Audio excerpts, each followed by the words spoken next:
interpretação dos resultados. Eu fiz uma pergunta, eu fiz várias hipóteses, eu fiz as predições das hipóteses, eu fui para o campo, fiz um experimento, coletei os resultados, fiz análise estatística. E ela me deu um valor de P. E agora eu tenho que tomar uma decisão. Aceitar ou rejeitar a hipótese nula. A hipótese nula. Lembrem-se, a estatística frequentista ela só consegue calcular a probabilidade daquilo de resultados iguais ou mais extremos do que o que eu observei ocorrerem, dado que a hipótese nula é verdade. Muito bem. Então, eu posso fazer uma tabela da verdade, que é essa tabela aqui. Então, a pergunta é, H0 é verdadeira ou é falsa? Ela pode ser, a realidade pode ser que ela é verdadeira ou que ela é falsa. E a decisão é aceitar a hipótese nula ou rejeitar a hipótese nula. Então, vamos ao primeiro quadrante aqui.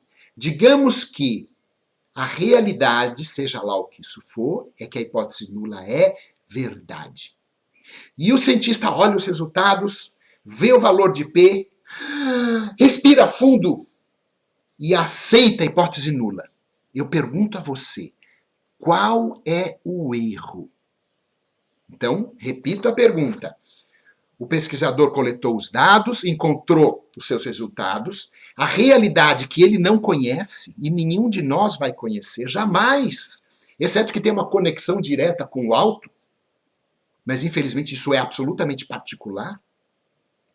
Então o cientista não sabe qual é a verdade, mas a verdade é que a hipótese nula é verdadeira. E o cientista tomou coragem, olhou os seus resultados e tomou uma decisão.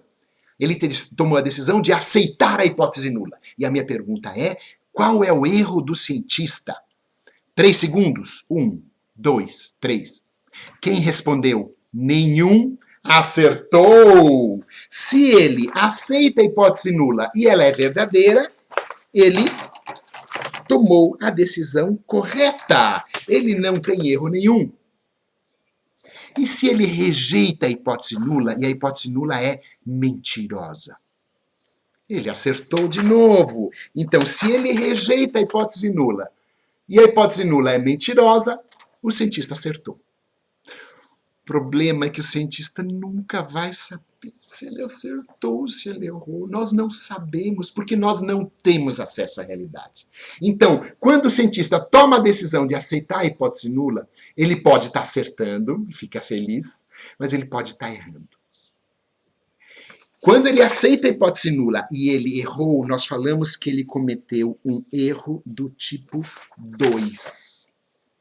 Quando ele rejeitou a hipótese nula e a hipótese nula é verdadeira, nós falamos que ele cometeu um erro do tipo 1. São 2 tipos de erro. A ciência, ela tem uma política, um princípio, o princípio da parcimônia, da simplicidade.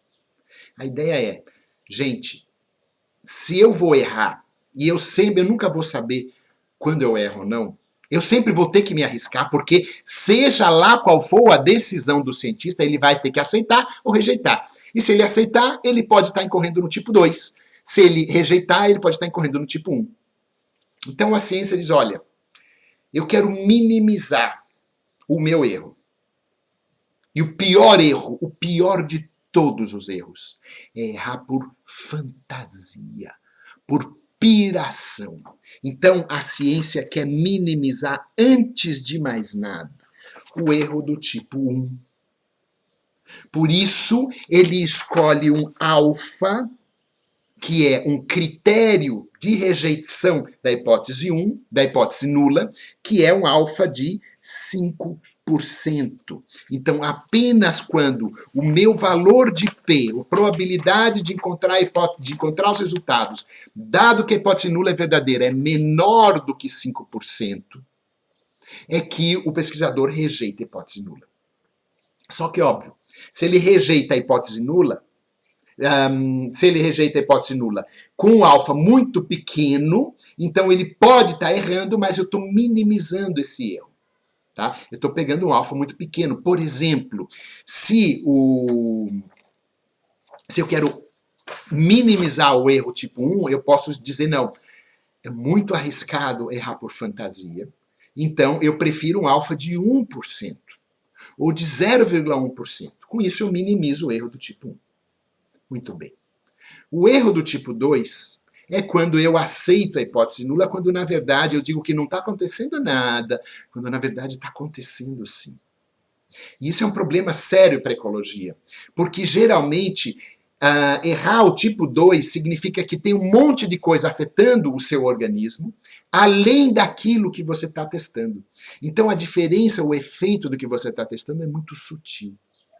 Então, para minimizar o erro do tipo 2, eu tenho que ter um teste mais poderoso. Então, o poder do teste é isso daqui a gente chama de alfa, isso daqui a gente chama de beta. O erro tipo 1 a gente chama de alfa, o erro tipo 2 a gente chama de beta.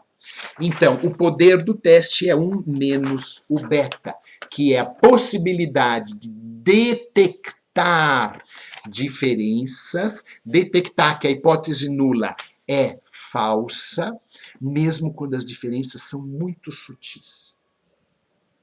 Isso é um grande desafio e uma das formas de fazer isso é aumentar o número de repetições, o tamanho da minha amostra. Quanto maior a minha amostra, maior o poder do meu teste. Então, quando eu estou trabalhando com medicamento, por exemplo, eu quero testes muito poderosos. Eu quero trabalhar com um tamanho amostral muito grande.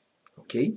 Da mesma forma, se eu estou trabalhando com medicamento e efeito colateral, e a minha hipótese nula é que não há efeito colateral, qual é o erro que eu quero minimizar?